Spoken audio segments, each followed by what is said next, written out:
Hey guys, welcome back to Papa Prepper. T here. I will go ahead and acknowledge the obvious. Hunting season's over, so this is the regular old T. The other 9 months out of the year, so might as well get used to it. And I ain't got all that hair to cover all this, so gotta get used to it, y'all.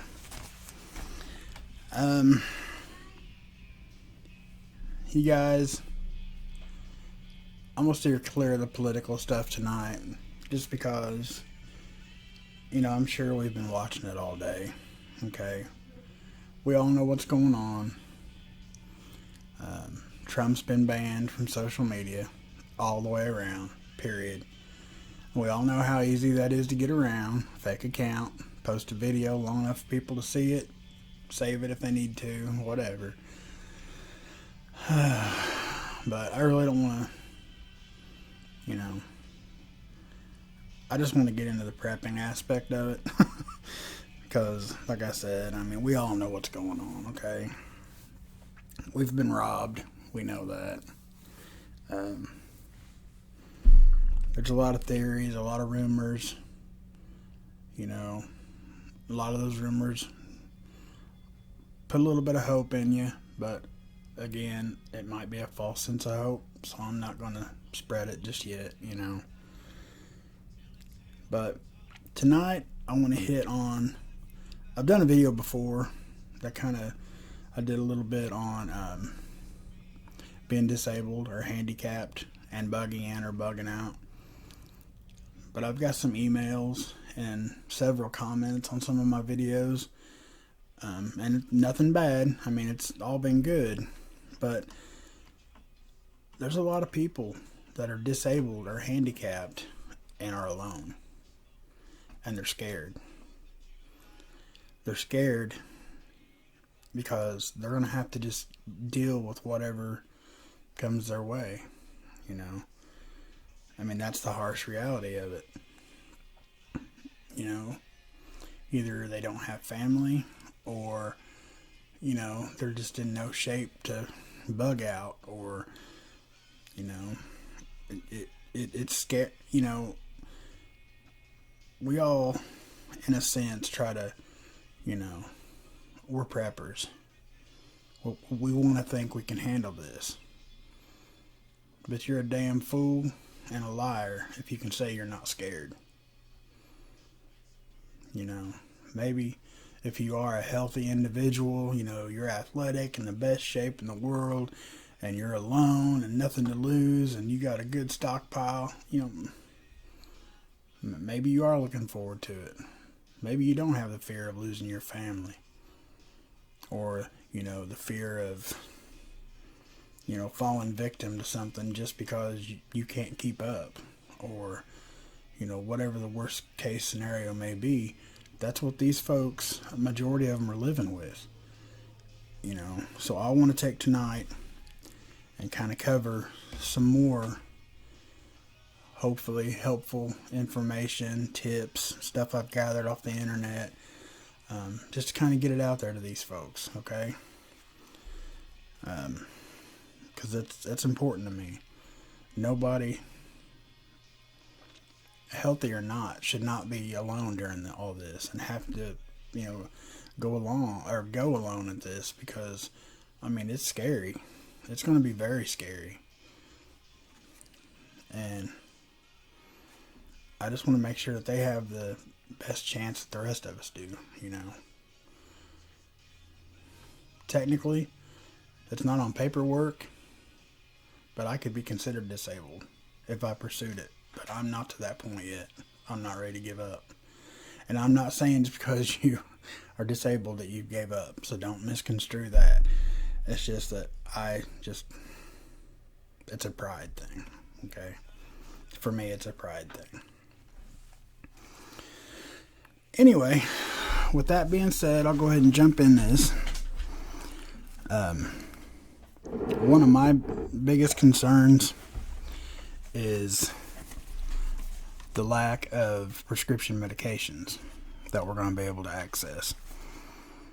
And the most that almost any doctor will prescribe, or any insurance will cover for that matter, is 3 months at a time. So and I'm not recommending this, I guess, because I'm clearly not a doctor and I have no, you know, don't take it as advice, just merely suggestions, okay? Like, there's some medications I know I could half. I can take half today, half tomorrow. Make 90 days at least stretch, to 180.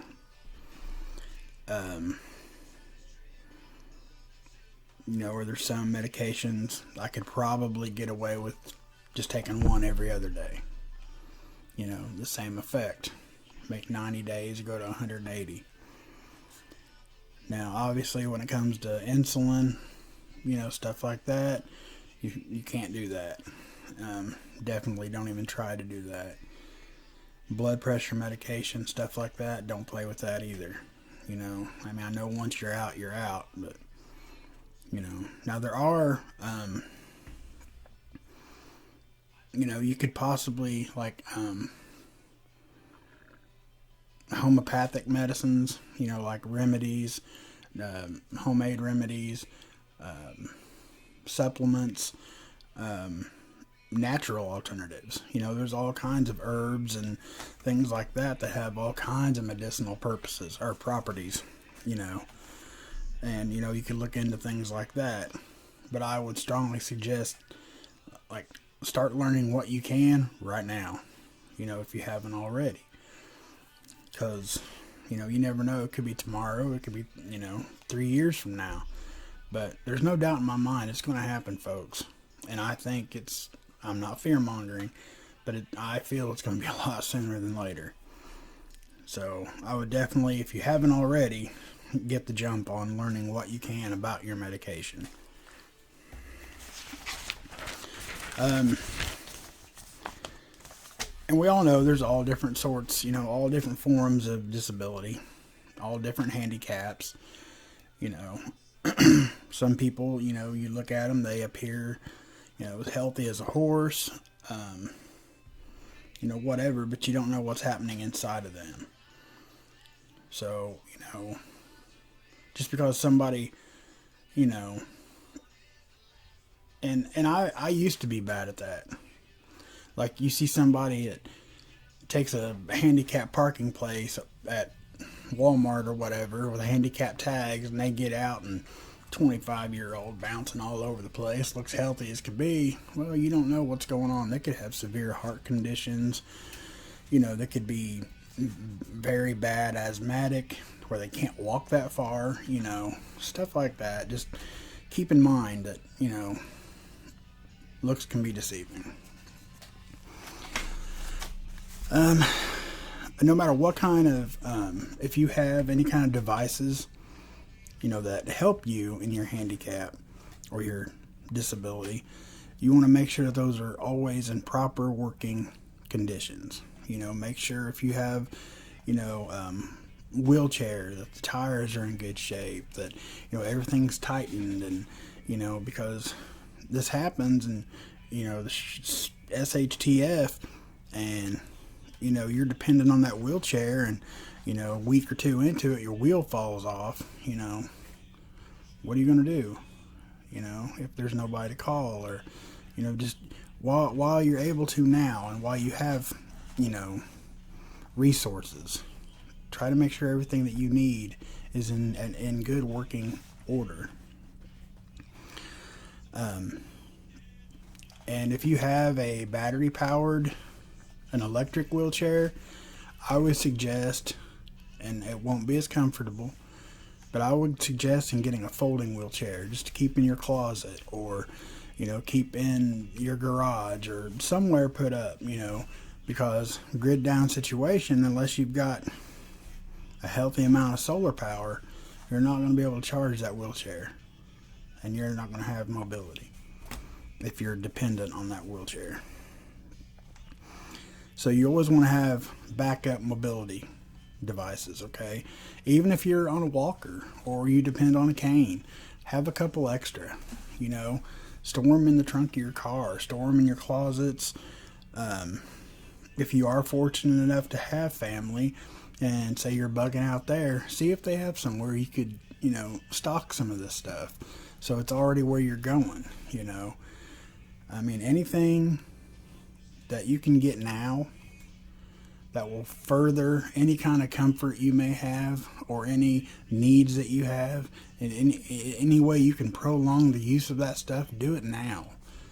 You don't want to wait till it's too late.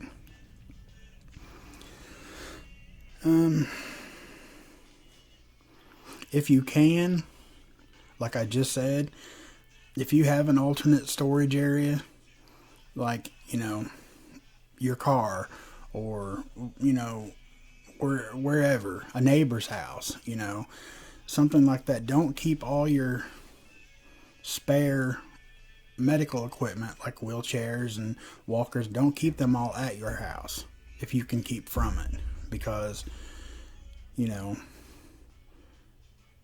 say it is a natural disaster and your place is wiped out or whatever, or flood, or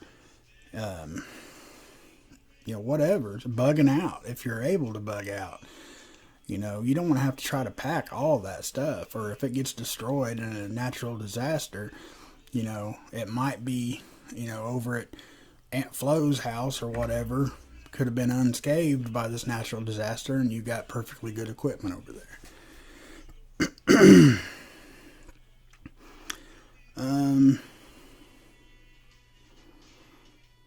And if you, like right now, of course, I don't know, everybody's individual, situation is going to be different. But say, like, if you're on Medicaid or whatever insurance you are, and if you're eligible for, like, a wheelchair upgrade, go ahead and do that. But keep your old one, Keep it and keep using it until you just can't anymore.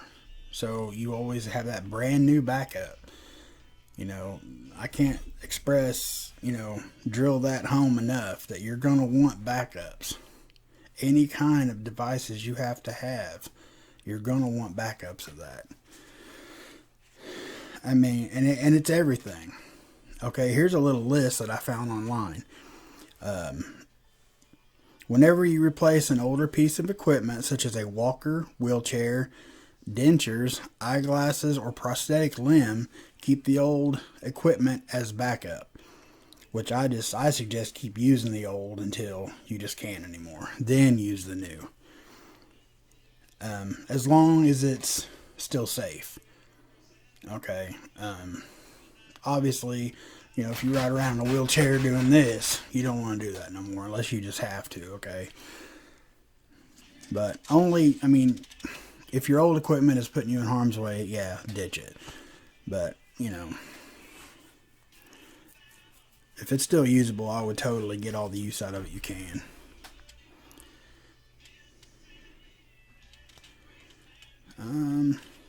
While you still can, while you still have resources and possibly have help, go ahead and install pathways, through your yard, or ramps in and out of your house, ramps into the, in and out of the different rooms in your house if you live in a bi-level house.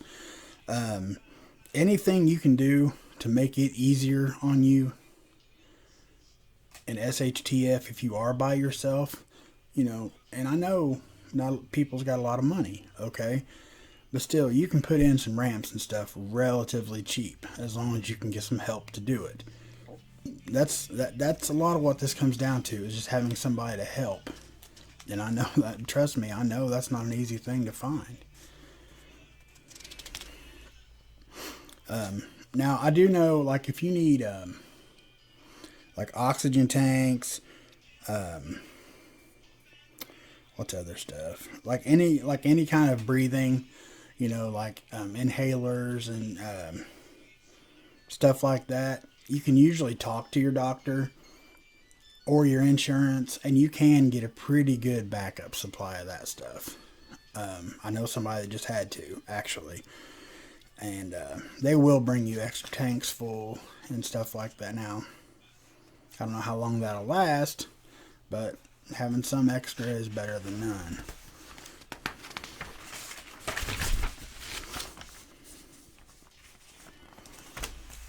And a lot of people, I don't even know why I flipped that, but a lot of people have trouble, like I know, and being in wheelchairs. Make sure you've got those little reach extender things, you can reach up in the cabinets with and everything. And, go ahead and get, I mean, those are cheap. I would get, who knows, 4 or 5 of them just so you have them, just so you have extras. So you can, those come in handy for so many people that I've witnessed over the years. It takes a lot of dependency off of other people. Just being able to reach down and pick up something off the floor. That's something you're definitely going to have around. So you can reach, that's going to be helpful. I mean, it might sound silly right now, but, you never know.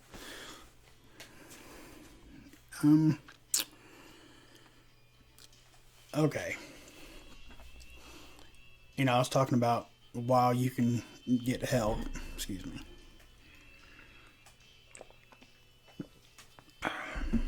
I was talking about, getting stuff done while you might possibly still have resources and people to help you do it. A lot of folks that are disabled or handicapped have in-home caregivers. Okay? Somebody that comes by your house, usually 8 to 12 hours a day, just to help you get stuff done around your house, make sure you have your dinner and your breakfast and stuff like that. While those people are there, because I've heard it said, I can't get out to stockpile food. I can't get out and do this and that. I have them do it for you. But don't let them know that's what you're doing. When it's Thursday, your weekly trip to the grocery store or Walmart, buy 2 or 3 extra cans of something. Buy an extra 6-pack of water. Just little things like that. Every trip you go, you're building a stockpile and they don't even know it. Because, and I say this from experience, a lot of home health places will hire anybody. Okay? I wouldn't let a lot of these people watch my dog. It's sad, but it happens. So don't let these people know that you're stockpiling food and water and, stuff like that. Just kind of do it on the down low, but at the same time, they're helping you do it and they're none the wiser. Because I know some people now that I worry about SHTF and all the medications they got in their house. That worries me that too many people know that. And I'm afraid people like that will be targets. But absolutely, they can help you do a stockpile and not even know what they're doing.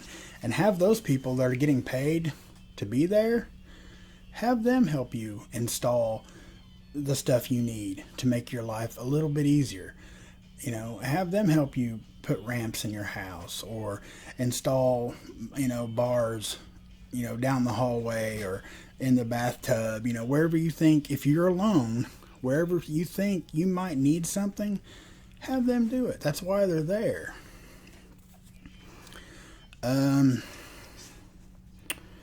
See, what am I forgetting?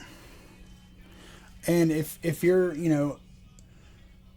get to know your neighbors, or your community, or just a few people around your neighborhood, somebody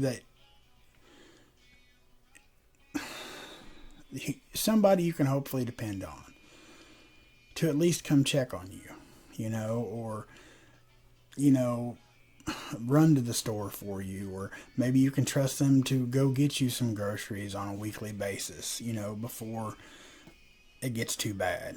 I wish I had an answer, because you have no idea how my heart bleeds for you guys.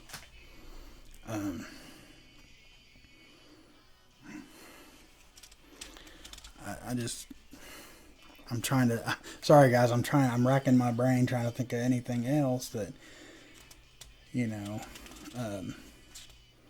a lot of churches in small towns and communities, a lot of churches will volunteer their time to come help you. You just have to ask. I mean, 9 chances out of 10, they don't know that, you're living there and have nobody to help you, nobody to check on you, nobody to take you shopping. And if they're any kind of church at all, they will be more than happy to donate their time to help you.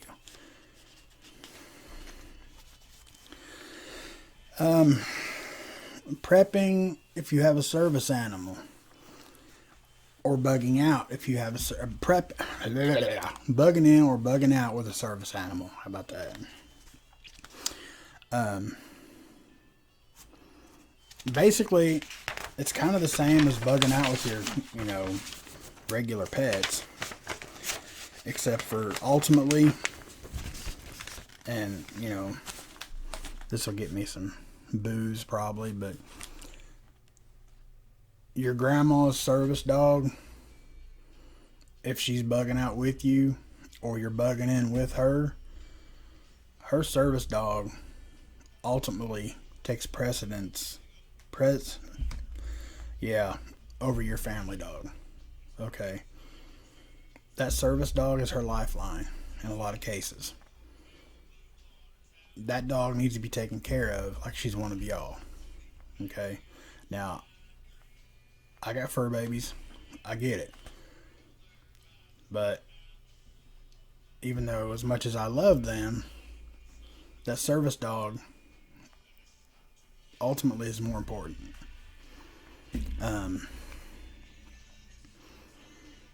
You want to make sure that dog has plenty of food, plenty of water, any medications that it might need as well. Maybe a couple extra harnesses, a couple extra leashes. And this dog should be already very well trained and very well behaved. But you want to make sure, especially if you're bugging out, that this dog is not a safety risk.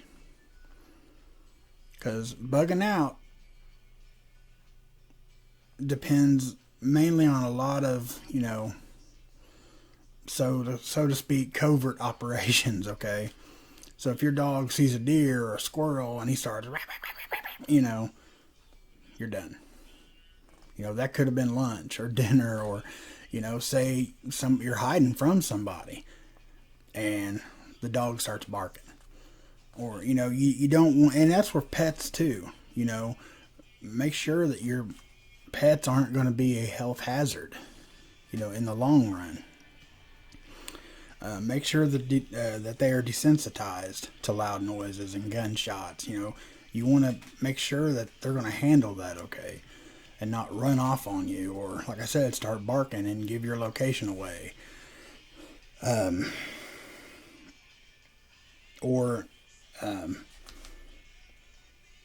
far as desensitizing goes, if they smell, a lot of animals, if they smell smoke, they're gone.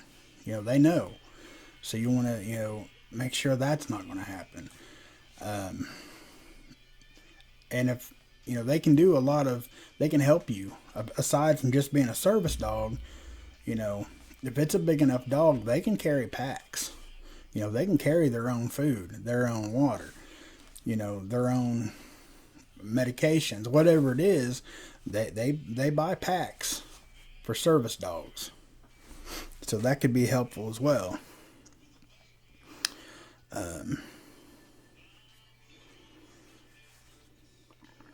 And then I just want to talk real quick about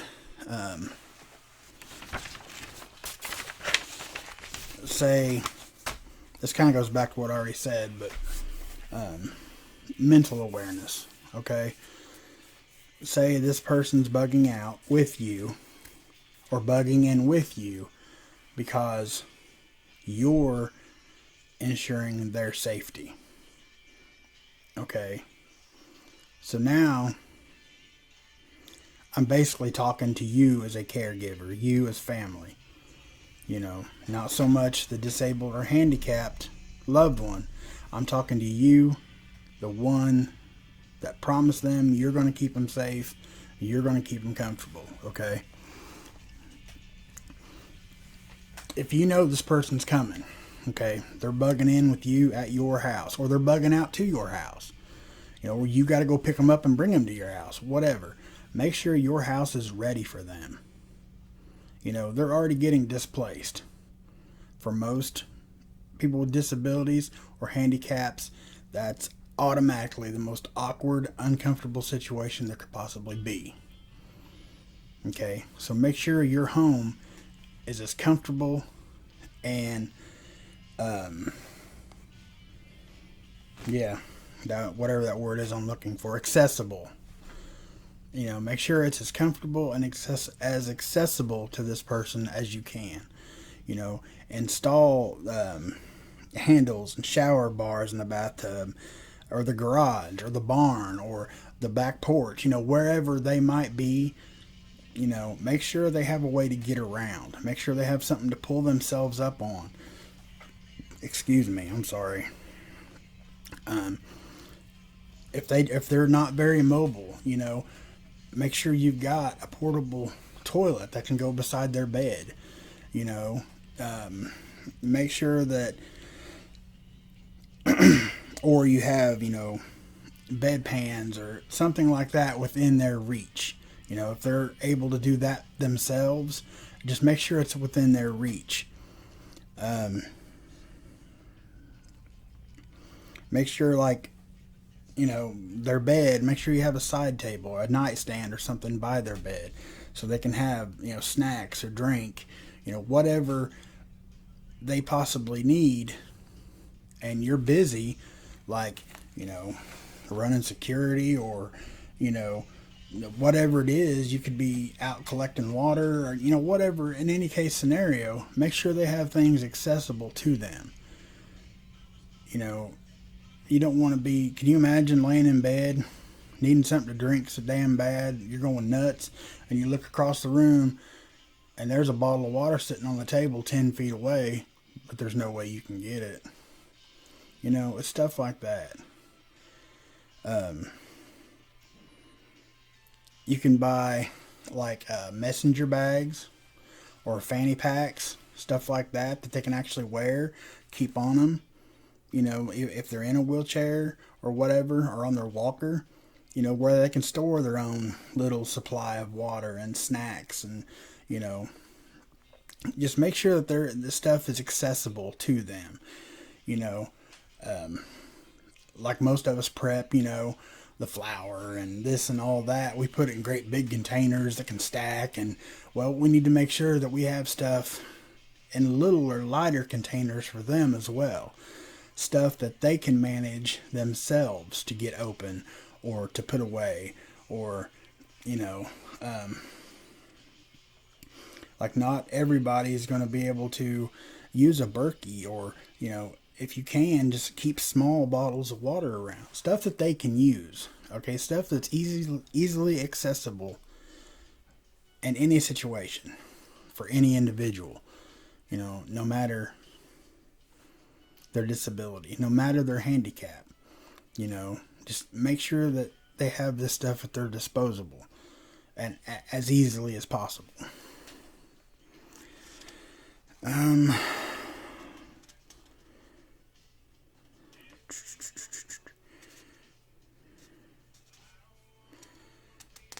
Another thing, this is kind of one of the last little things here that I found online that I wouldn't have even thought of. Handicap or disability or disabled or not, jar openers and bucket openers. We're going to need those, but especially those folks. Some of them are just so weak they can't get jars open, and they would have a lot better chance with a jar opener or a bucket opener. And if you're the caregiver, go ahead and, say it's your mom or your dad, and be like, hey, Mom, can I just get a med list of everything you take? Can you get me one of those? That way you can go ahead and research, what medicine they get, what time of day, how much of it. That way you can go ahead and start looking for herbal remedies, or, some kind of supplements and vitamins and whatever it is that you can find, because they're going to be stressed out enough without you having to, what do you take? When do you get it? How much? Did I already give that? What you want to be able to know that stuff front and back. Okay.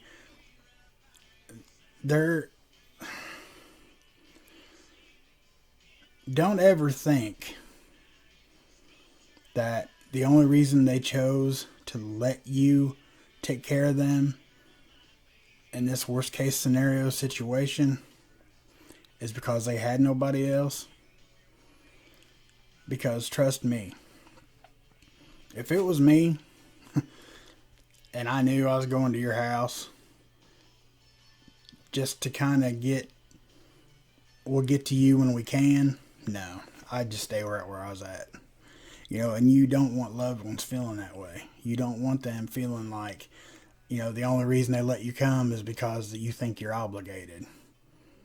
That would be the worst feeling in the world. So make sure you know what their needs are before they're in your care. Okay? It's going to be uncomfortable enough for all of us. But they've been through enough. They don't need to be any more uncomfortable than necessary. Okay?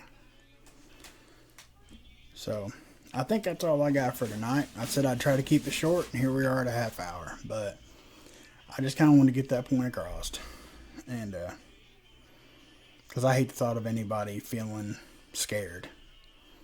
Or, that they're useless or they're stuck because they can't do this or they can't do that. That's not the case. And a lot of that's our fault because they're made to feel that way. We need to make them feel a different way. Okay? But tomorrow night, I'll be live, 8 o'clock. I am the pre-game show to Shogun Saturday Night with John over at Prepper Nation. So I hope to see y'all there. Bring your friends. Tell mom and them. They can tune in, whatever. If you don't mind, go ahead and give this video a thumbs up or thumbs down. Whatever you're feeling, I get it. If you haven't subscribed, I would ask you to please do so. I highly appreciate it. And until tomorrow night, God bless y'all. I love you. Papa Prepper out.